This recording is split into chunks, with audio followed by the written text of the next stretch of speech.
You know that feeling when someone just vanishes? One day they're texting you goodnight, making plans for next weekend, laughing at your jokes. The next day, nothing. Radio silence. No explanation. No, hey, I need some space. Not even a half-hearted excuse. Just gone. And your brain immediately goes into overdrive trying to figure out what you did wrong. You scroll back through your last conversations, analyzing every word. Was it something you said?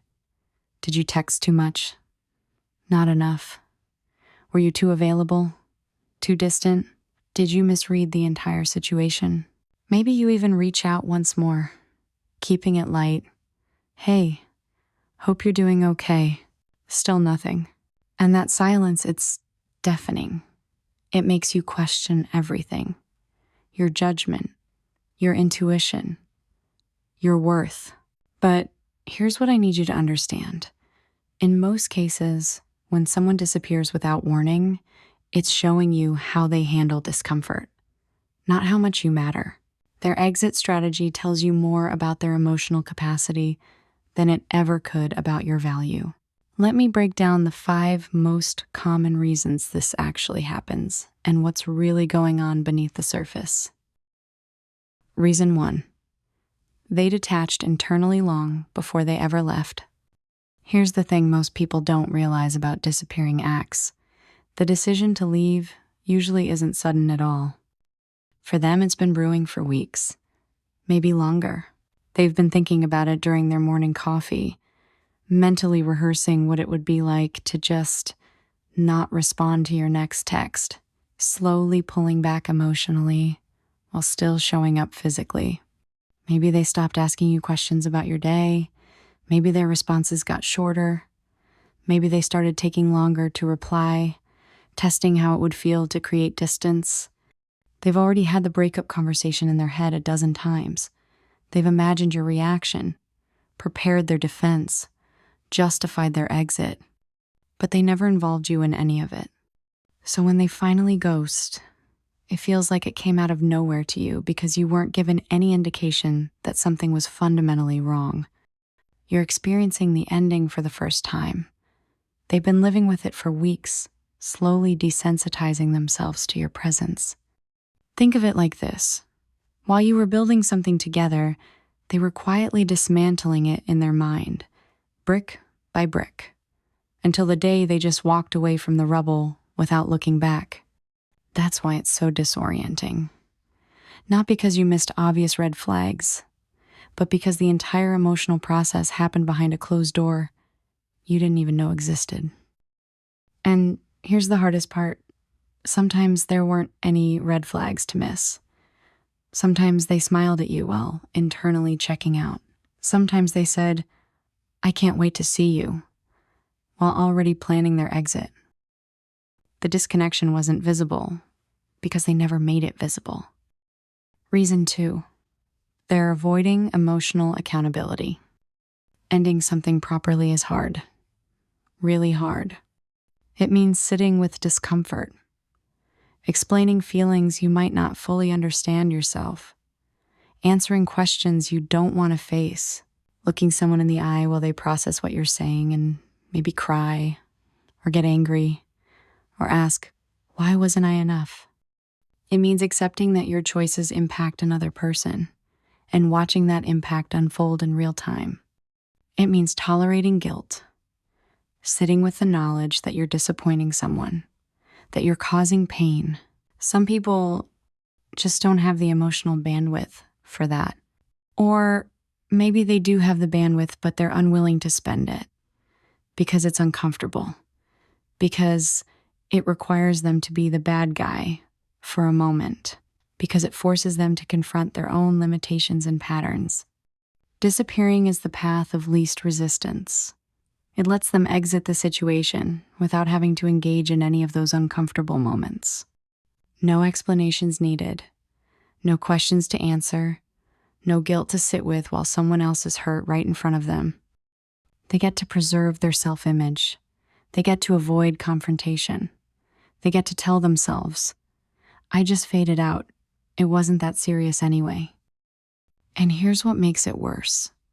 By disappearing, they also get to control the narrative in their own mind. They never have to hear your perspective. They never have to face what they're actually doing.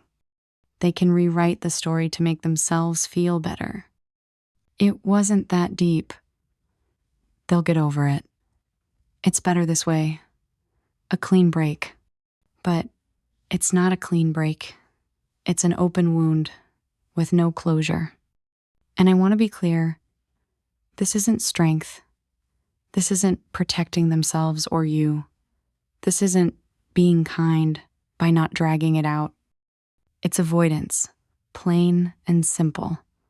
And it's one of the most immature ways to handle a human connection. Reason 3. Emotional closeness started to feel like a threat. As relationships naturally progress, expectations shift. You start expecting more consistency, more honesty, more showing up when things get hard, more integration into each other's lives. For most people, this feels like growth, like building something real, like the natural evolution of intimacy. But for some people, it feels like suffocation. They associate emotional closeness with losing themselves, with pressure, with being trapped or controlled, with obligations they're not ready for. Maybe they had a parent who was emotionally smothering. Maybe their last relationship ended badly and left them with wounds they haven't processed. Maybe they've built their entire identity around being independent, and the idea of truly needing someone terrifies them. So when things start getting deeper, when you move from casual to something that actually matters, their nervous system sounds the alarm. You might notice the shift in real time. Suddenly they're busy more often. They stop making future plans. They create distance under the guise of needing space, but never define what that space actually looks like or when they'll return from it. And then one day, they just don't come back. Disappearing becomes a quick way to reclaim emotional distance and control, to reset to a place where they feel safe again, alone, unburdened, free, even if it destroys what was building between you. Here's the cruel irony. Often, the better things were going, the scarier it became for them. The more you showed up consistently, the more they felt the weight of reciprocating that consistency. It's not that you did something wrong. It's that you did things right, and that level of intimacy was more than they could handle. So they ran. Not from you specifically, but from what you represented. Vulnerability, emotional risk, the possibility of being truly seen and having to stay present for it. Reason 4. Silence feels safer than admitting I don't know. Sometimes people disappear because they genuinely don't know what they want. They're confused. They're torn between wanting connection and wanting freedom. They can feel something shifting internally, but can't name it yet. One day they're all in. The next day they're questioning everything and saying, I'm not sure how I feel, or I don't think I can give you what you need, or I'm scared and I don't know why, requires vulnerability. It requires admitting uncertainty out loud, which feels exposing, messy, and uncomfortable. It requires showing you a side of themselves that isn't confident or certain. It means saying, I don't have this figured out, when they'd rather appear like they do. So instead of being honest about the confusion, they just remove themselves completely. Silence becomes a shield. It protects them from having to articulate something messy or incomplete, from having to sit in the discomfort of not having answers, from having to admit they're struggling with something they can't quite define. They'd rather disappear than say, I care about you, but I'm terrified. Or, this feels too real, and I don't know if I'm ready. But here's what happens. By choosing silence, they leave you in limbo, trying to solve a puzzle with missing pieces. You're left wondering, did they lose interest? Did someone else come into the picture? Was it something I did? Did they ever actually care? And the not knowing, that's its own special kind of torture, because your brain will create stories to fill the void, and those stories are almost always worse than the truth would have been. Even a difficult conversation would have been better than the silence. Even, "I don't know what I want right now," would have been something to work with. But silence? Silence leaves you stuck, unable to move forward because there's no clear ending, just an unfinished sentence hanging in the air.